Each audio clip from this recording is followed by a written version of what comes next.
Smoker's Corner with Jackmack and B. Marie. Fire that shit up now. Marijuana in my soul, marijuana in my heart. Whoa, whoa, whoa, whoa.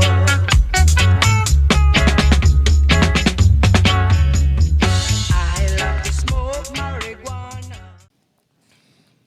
Man, welcome to the Smokers Corner edition of Leather Chair Interviews. Man, I'm your host, Jackmack, and today we have international DJ Oh man! Big V. Wow! Man, y'all, let's welcome her to the chair, Country man. shit. No, Hey, man, so, you can't say Big V without saying international. hey man, I think that's a fair assessment, man. I think that's fair. Yeah, fair, man. That's more than fair, man. When not many DJs have the international. You know what I'm saying? You got international put beside your name. Wow. So hey man, let's make some noise for that. Yes, sir. So we're gonna take it back to the beginning, man. Whoa! All right. Yeah. Oh man! Leland, Mississippi. Definitely Leland, Mississippi for sure, bro. The year is 1984. Somewhere up in there. You at Lacey Hall. Oh man! Wow! Now I'm gonna take you back before that. Oh no! Okay. At the age of 14, I don't know what year that was. Right. Whatever year that was. Whatever year that was, you got your first turntable.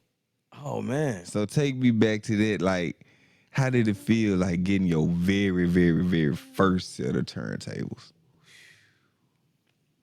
Honestly, man, on some real stuff, man. My first set, one was a rental back in the day when you used to rent that shit from the Yeah. from the I don't even remember the store. Probably Marinas or something. Whatever that shit was, bro. Excuse my English for my It's godchildren all that might see good, this, but man, yeah, it was a rental, right? So I rented the well, I didn't rent it. My mom rented that whole stack. You get the turntable with the rack with the speakers and all that. Yeah. And then my second one was, it was a pawn shop joint, man.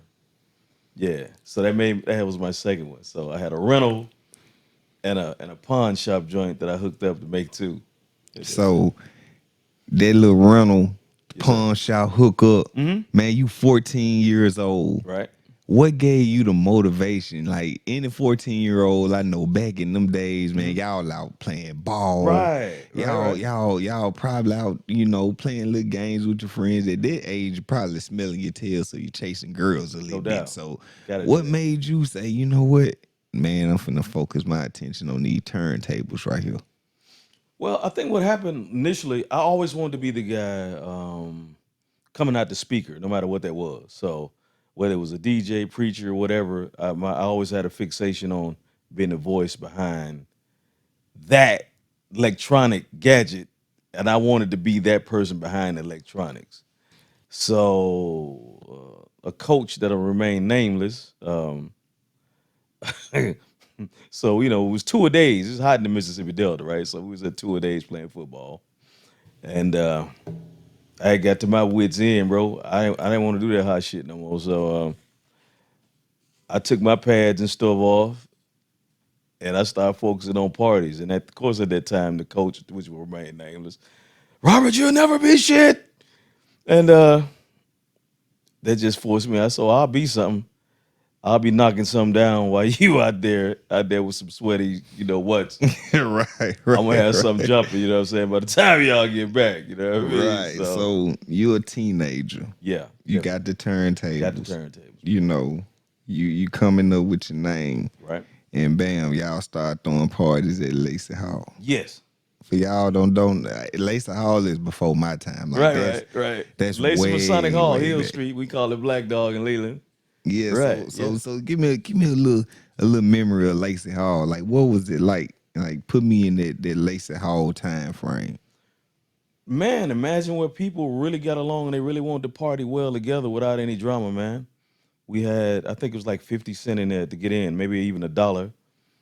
Punch in the back, you know what I'm saying? It was some unauthorized substances in that cooler. You know what I mean? And people, really enjoy partying together. And we rocked that joint so hard that we end up moving from the hall to the National Guard Armory. So we kicked so hard in the hood over there that the parties got so big we had to take it to the National Guard, the Armory. Man, so Yeah. let me ask you this. Hmm? Did you get cause I see you got your first start at radio in high school too on 94.3 with WBAD Facts. Bad 94, yeah. that don't know. So Right. did they come before or after Lacey Hall? Like how did they intertwine? And how did your parents feel that they teenage son is on the radio? Well, unfortunately, my mentor felt that I really wasn't ready. So what happened was I did everything. Carried the records, drove the car, played the records while they doing the bathroom breaks. I'm out of ESY and BAD, you know what I mean? So I was doing whatever I could to just hang out at the radio station. So the perks were that, free records. You know what I mean? So the big perks was able to get the free music. So at that particular time, they really never got the opportunity to actually hear me on the radio because I really wasn't allowed the opportunity at that point. So Wow. So I know they had to hurt. They had to hurt a young DJ like, man, I'm on the radio and my folks ain't even just man, it actually crushed me because what happened was my goal was to get out of high school, right, and go right to BAD and start working. And like I said, my mentor told me I wasn't ready, and so I hauled ass up out of the SIP, and I shot out to Dallas, and then Navy. You know what I mean? And things of that yeah, nature, you feel me? that's what I was getting to. So like Yeah, man. you did all of this, you Right. know what I'm saying, before the age of 18. Yes. And then you decide like, man, you know what? I want to go to the Navy. I want to be a sailor. Well, it was kind of forced. I really thought I was gonna have an opportunity to get myself together, and it didn't work out that way. So the quickest route at that particular point, I had relatives there that did aviation and other branches, and so I didn't want to follow their steps. So I said I make my own steps. So I did aviation in the Navy. So And did you really like the military? Let's be honest. Let's just be honest for a second. Like, did you did you care for the military? it was something that I would call it somewhat of a bamboozlement in the beginning, AKA recruiters do, because, we're always sold a bill of goods in the beginning. And I had no idea what I was really getting myself into. And I didn't understand, I was, say, tricked into, because they sell you a bill of goods about that military stuff that you have no the idea. Sign on The bonus. sign on this and Man, the college. the college this and guarantee you that, Yeah, and then man, they got but- me the same way. yeah, man. But what they don't tell you is how those things affect you your whole life, and you never get an opportunity to shake some of that stuff that you're exposed to. So that's the part about military life that you never get a warning about. Yeah, that military, man, it's something serious, man. So, how long did you serve? Like, did you have Right to do at any 10, man. deployments? Right at a dime. And Oh, yeah. So I know you seen some stuff on that yeah, boat. man. A lot of stuff, bro. All right. So after the military, Yeah, thank you, man. Let's get past that, man, because did you jump that ain't back? fun. Military stuff ain't no fun to even think about, bro. So I already know, it was a no brainer. Like, boom, I'm going back to what I love. I'm going back to DJing. Well, life happens, children, things happen. It took a while to get back to that. It took some years, man. So it took maybe 10, 12, 13, maybe even 14 years to get back to a point where I could actually start getting back to somewhat of DJ stuff. So let's fast forward 02, which at this point we're still 20 something years ago. Yeah, we way Yeah, back. yeah, Like we I was. told you, I did my homework, man. Yeah, I man. was You I a was bad ready man. to I was ready to go way Wow, way you're a down, bad man. man. So yeah, man, Go fast fast forward. forward to 02, to, man. First show back home. I'm back home. I'm back in the SIP. 3 6 Mafia was my first uh, show that I promoted back in the Mississippi Delta. Yeah, that was they had to be like what That was 2002, '02. 2002, Yeah, that was '02. 2003. Yeah, Okay, so that was '02.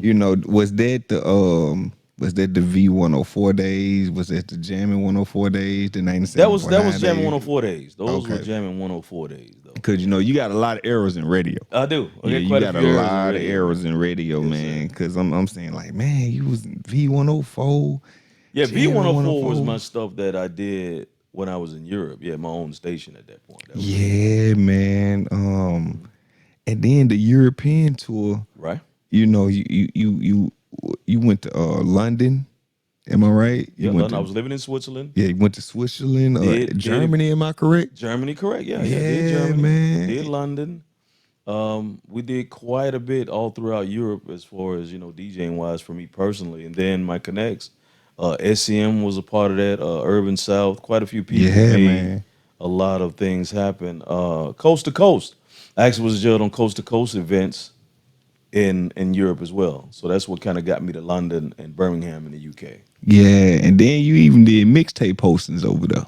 Facts. Yeah. Yeah, man. Yeah. That's what I'm saying. International DJ. Yeah, man. Like, so let's get into some of these celebrities that you ran across, man, because I couldn't believe, like, how does a person from little old Leland, Mississippi get in the room with some? I'm gonna just name a few. You want to do a spread like from BB King to Boosie? Or? I mean, I'm gonna just name. Okay, I ain't Name even a few, have quite a BB few. King.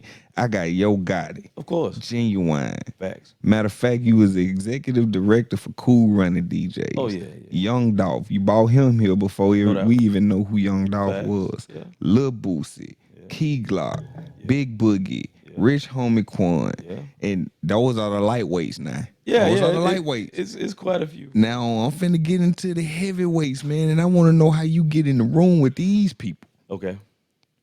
I'm gonna start off Eddie Griffin, True. Future, Right. Tommy Davidson, Yes. Yeah. Akon, Yeah. man, motherfucking Megan Good, man. Facts. How the hell did you end up in the same room rubbing shoulders with Megan Good? Man, Megan kicked it, bro. There was a huge events in like DSU Delta State. So at that particular time, the Blue and White Weeks were huge, and that was one of the celebrity hosts. And hey, man, you can't get by the Big B and be the celebrity host. You feel me? You're gonna have to Listen, deal with man. me too. So If any celebrity ever came across this Mississippi Yeah, airway, you come anywhere near this area, yes, sir.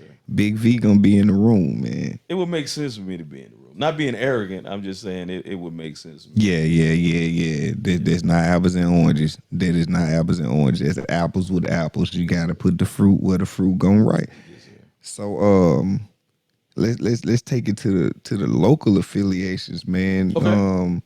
DJ iPod, Sugar Bear, Right. DJ Ready, Soul Master, Wow. DJ Dynamite. So many. And then with your own affiliations, like with the latest drug on the street era, the Yeah. Dope Man Music Group, Yeah. and then with the local artists, is you can't be a local artist without doing some type of business with Big V. Well, you can. It's just to their benefit, man. You know what I mean? Nah. No, I'm saying, dog. Like, I mean, I don't know. The narrative is totally different than the person that I am. You see what I'm saying? Like, most people that ever had an issue, they really never talked to me and never really sat in the room with me and never had a conversation with me. So people that have an opportunity to have a conversation with me, they realize that I'm one of the people that, hey man, I'll give you everything I got to help you make it because I know I'll get it again. I ain't tripping. So Man, so I'm gonna talk about some of these notable accolades, these notable asterisks beside your name, just a couple of labels.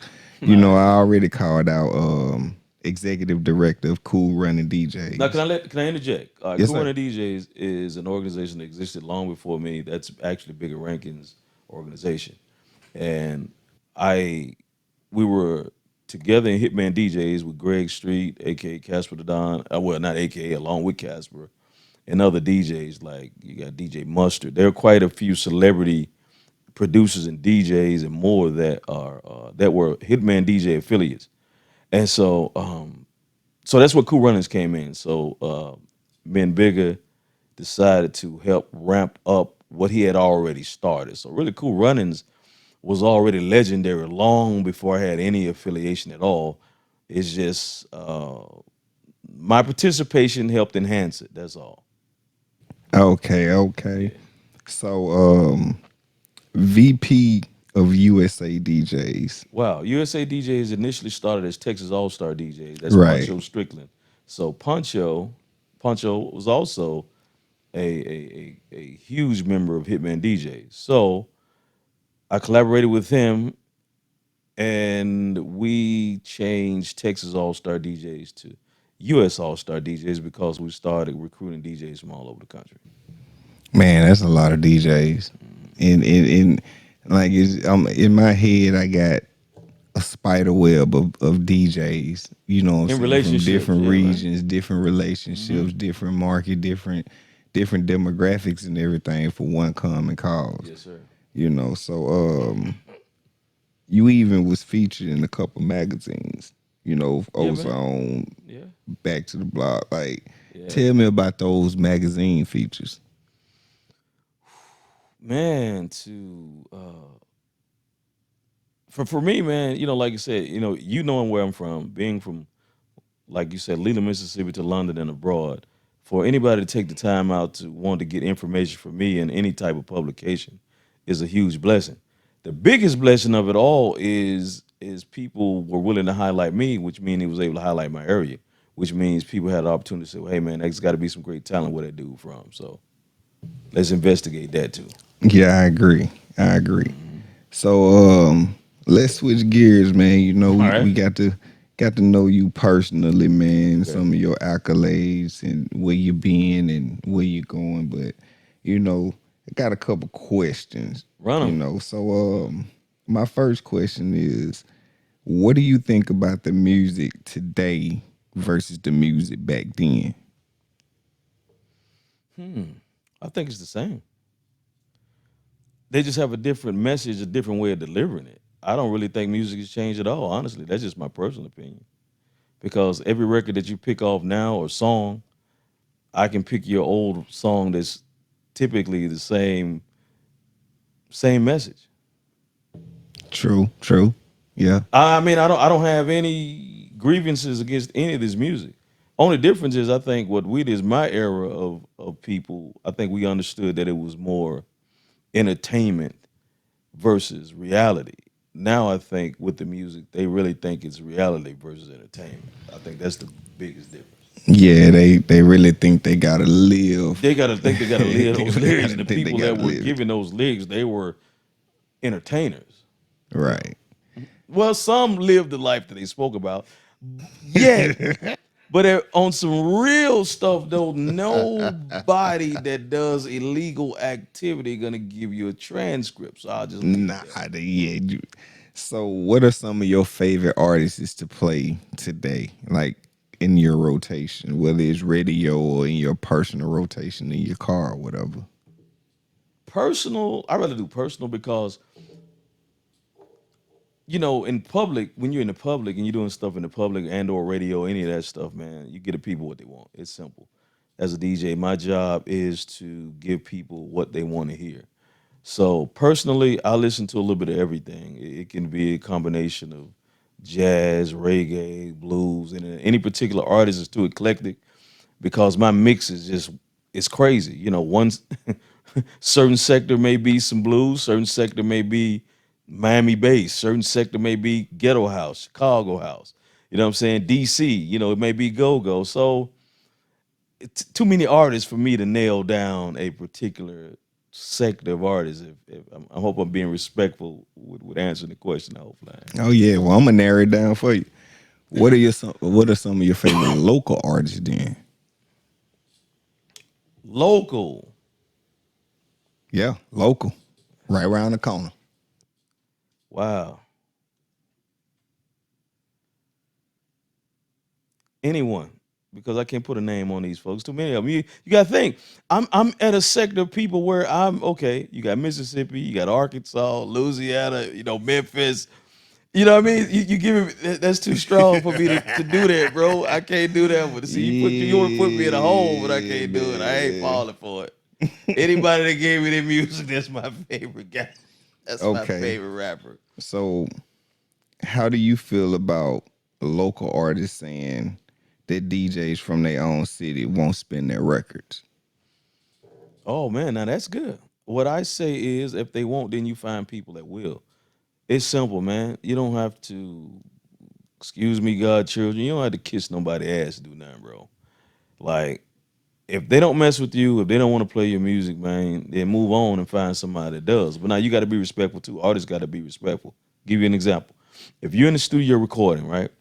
I would never run in an artist session and say, "Hey, man, Big V in this bit, bro. Let me holler at you for a minute." Wait a minute, dog. You done paid for studio time. You at work, right? If you pay for studio time, you at work. I don't need to bother you then. I need to holler at you about your music before you go into the booth. Right. Respect the DJ's booth. The DJ's already there set up. He's running his thing. Leave that man alone. Let him get his money. Or leave her alone. Let her get her money. You talk to her or him about their music before they get started or maybe after. But it's better before. So it's got to be a mutual respect thing. And nobody owes you to do shit for you. So if they don't like your music or they don't want to mess with you at all, they don't nobody owe you nothing anyway. Find somebody that does. Simple. True. Hey, I love that answer, man. So, with that being said, how could local artists and DJ come to some type of common ground, whereas the DJ is doing his part and the artist is doing his part, and they just come together in jail on the Simple. local circuit? I got it. All right. So take this particular market. Most parties nowadays, if I'm correct, because I don't really do clubs that much, but what I know for this market is you may have one night a week where there's hip hop, right? Now, you want to get with that DJ before that night. I think it's Thursday nights in this market. You got to holler at your drops, iPod levels, your sugar bears, or whoever, your souls, or whoever your and no disrespect to any DJs that's got something jumping. I'm just going up the top of my head, fellas. You got to get with these, your Donnie P's or any of these guys, Ken Famous. You got to get with these folks before their night. Have a conversation with them because maybe your music doesn't fit their particular crowd.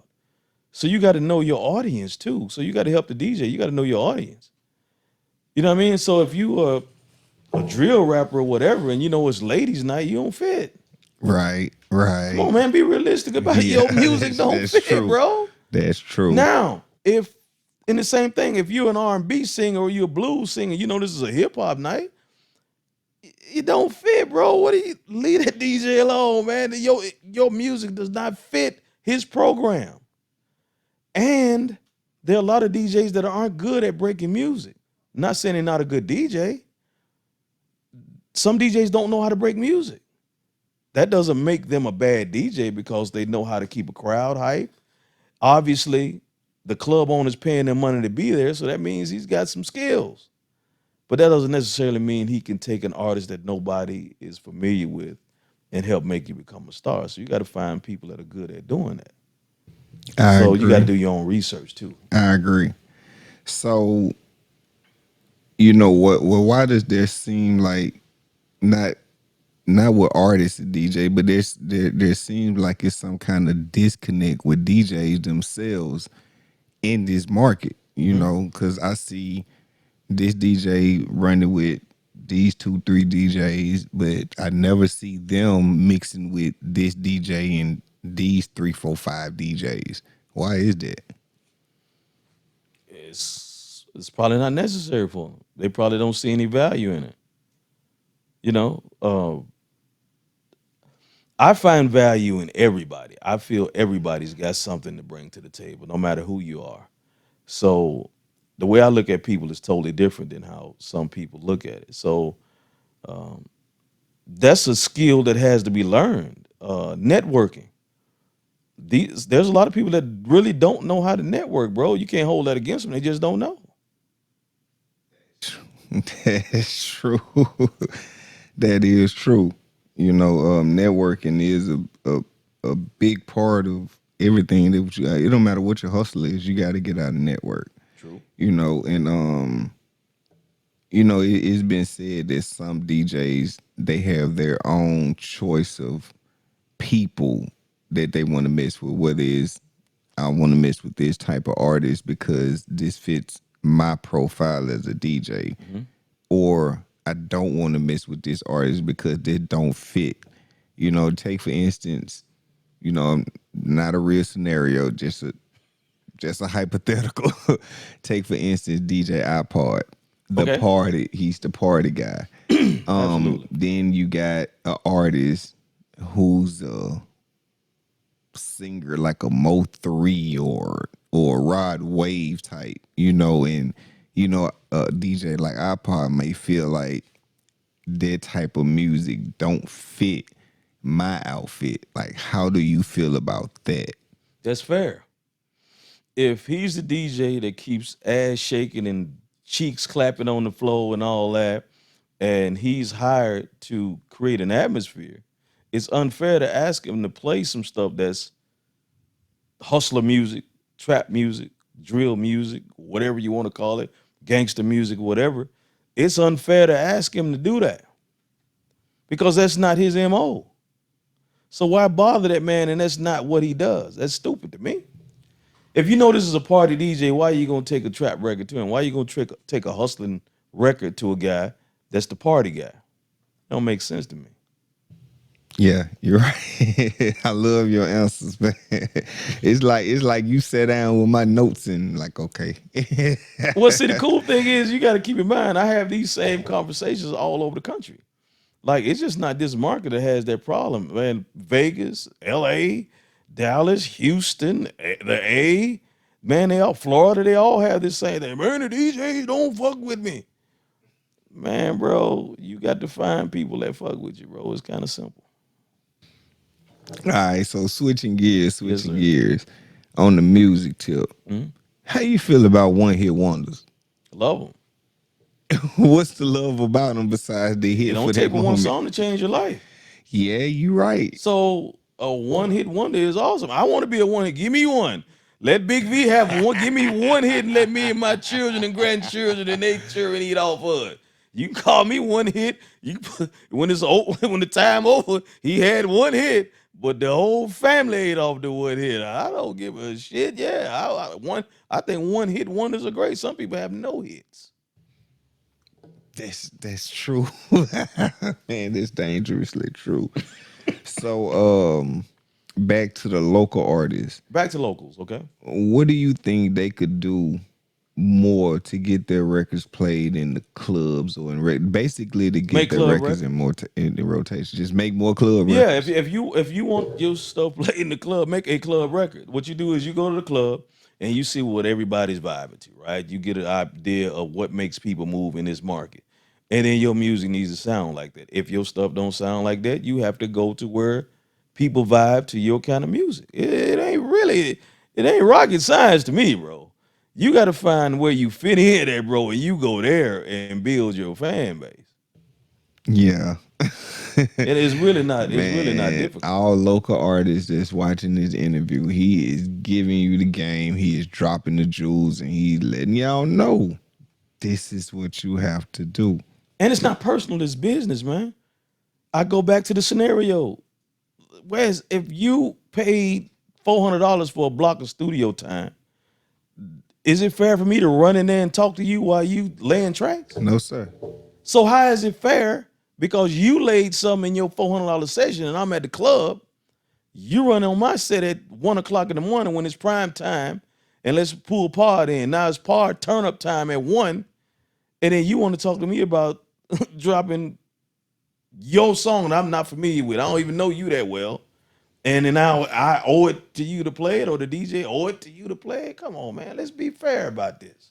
And the only thing they had to do is go to www.bigv.com and book him and and tell him to come to the studio session, and y'all could have made some work right then and Or there. anybody, and then use my influence with other DJs to your benefit. It's really just that simple.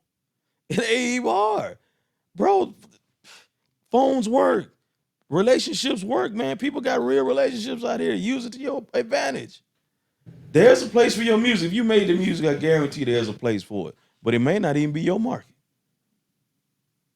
It may not be so. In your expertise, what makes an artist spin worthy? Not their song.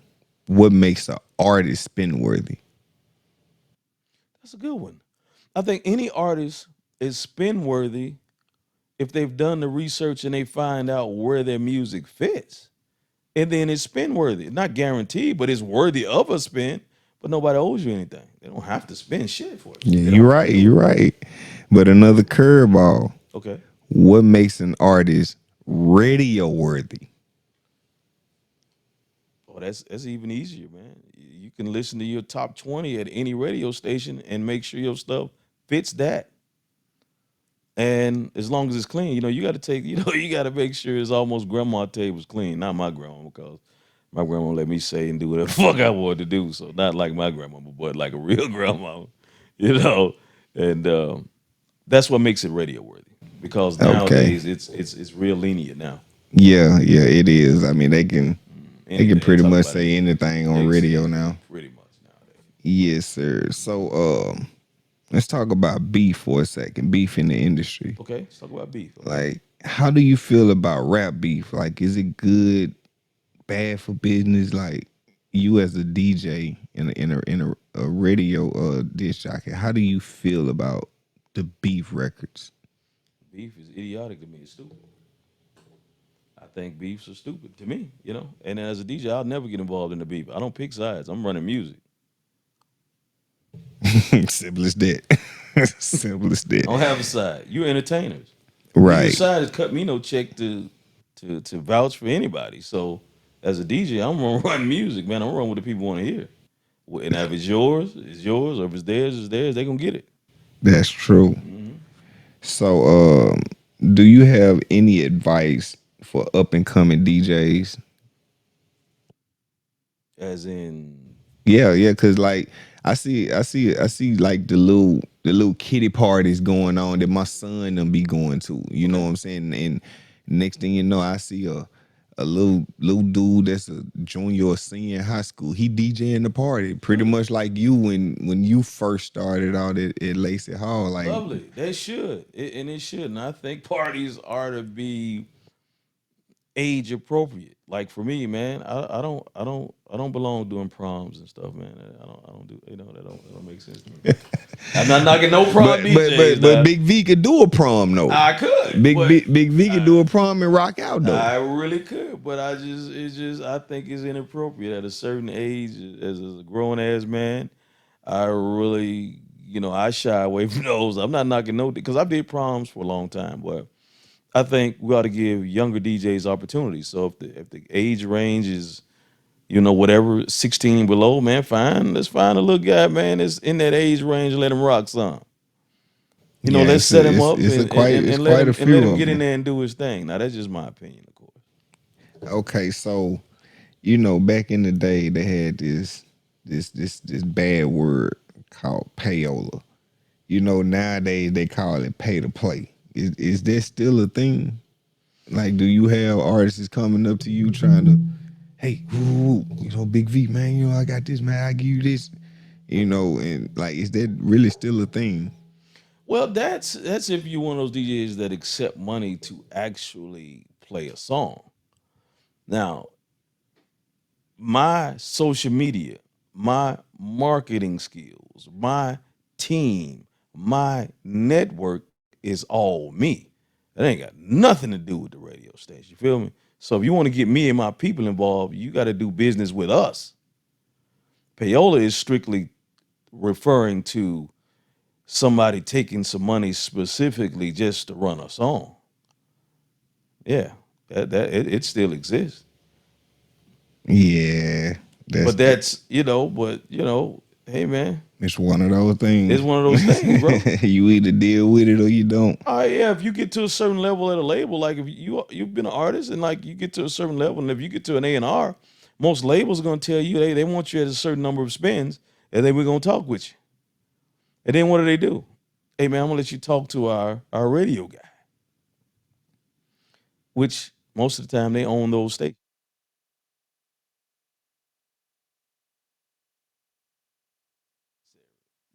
You can't work people at zero, no matter at what level of the game they are, no matter where they are at. Working people at zero is an insult. Yeah, man. Some people expect you to do it for free. That's Bigger Rankin coined the term. I think it's his. Yeah, well, I'm gonna give him credit and he can straighten it out. Free is too expensive. I hear that, man. Free is too expensive. Free is too expensive. Nah, I ain't never heard that one before. Yeah. So give me your take on artists being prepared versus unprepared. Like what could an artist do to be more prepared for the industry, for the radio, for the club, for everything. 4 things: copyrights, sound exchange, song trust, and a music distributor. And then you're ready for the world at that point, so to speak, with your product. Yeah, you just spoke Chinese arithmetic. You just speaking Vietnamese to these people, man.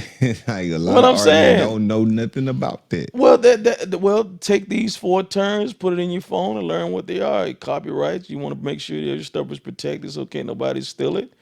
Song Trust is another company that helps you get your royalties. Sound Exchange helps you with your digital and more. And then Song Trust on the backside picks up the stuff that Sound Exchange doesn't.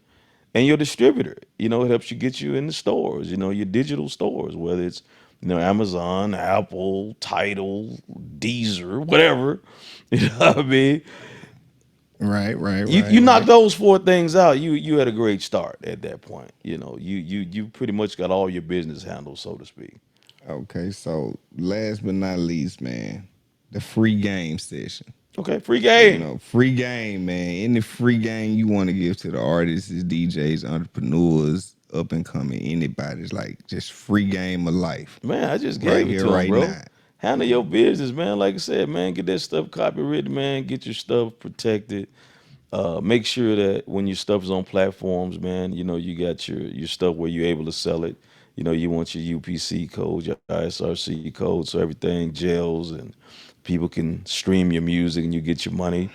DJs, I just say, man, DJ's job is to expose music, man. Get independent artists an opportunity. If they don't fit your bill, artists, you got to find somebody where it fits. And there it is, man. Get out here and get some money. And then, like I said, it don't hurt people to help people, bro. Take an opportunity in your life, man, to help somebody do something, man. That's how I feel about it. Man, what they y'all heard it from the international DJ himself, man, Big V. We gotta do this again, Yes, sir, man. I appreciate you for coming out, man. This was fun right here. Yes, I sir. got a whole lot of insight and got to dive into your mind and really see how a DJ, see a DJ's perspective on a lot of these topics, because, when I hear artists, I'm going to ask them the same thing, Right. if from an artist perspective and then what can I do with my platform to see can we come to some type of common ground, man? Maybe an artist can sit down with a DJ like you and Sure. Get some game. Set it up. I tell you what, anybody that comes on your platform and they want an opportunity to get some information, and even if they don't feel that I got some information for them, I will put them with anybody on the fucking planet that they feel like can help them move their career forward. And I'll do that for you. Yes, sir, man. I appreciate it, man. If y'all want to reach Big V, you can go to www.bigv.com. 2 G's, put that 2 G's 2 in there. G's, Big BIGGV. V.com. On IG is at Big V Radio, Yes, sir. 2 G's. At Facebook, DJ Big V, and even his Twitter, Yeah. at Big V. Yeah. You know what I'm saying? You can reach Big V a million ways, man. Well, we thank you again for coming out, Blessings, big dog. man. No, Blessings, thank man. y'all, man. Yes, Appreciate sir. y'all.